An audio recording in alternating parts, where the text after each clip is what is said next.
तर मित्रांनो, तुमच्यापैकी किती जणांना ही गोष्ट माहिती होती?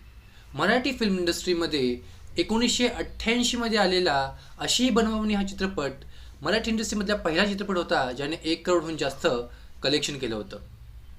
त्यानंतर 1992ला आलेली माहेरची साडी या चित्रपटाने 10 करोडहून जास्त ग्रॉस कलेक्शन केलं होतं. 2009मध्ये आलेला मी शिवाजीराजे भोसले बोलतोय या चित्रपटाने पहिल्यांदा मराठी इंडस्ट्रीमध्ये 25 करोडहून जास्त ग्रॉस कलेक्शन केलं होतं.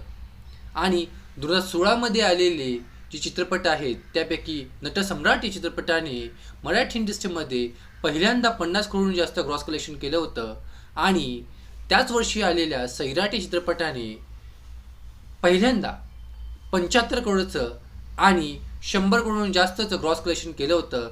आणि आपल्या सर्वांनाच माहिती आहे की आजच्या तारखेला सैराट हा चित्रपट हायेस्ट ग्रॉस कलेक्शन करणारी मराठी मूवी अजूनही बनलेला आहे. तुम्हाला काय वाटतं, येणारी कोणती मूवी जी आहे सैराटचं ग्रॉस कलेक्शन बीट करू शकेल? हे कमेंटमध्ये मला नक्की कळवा.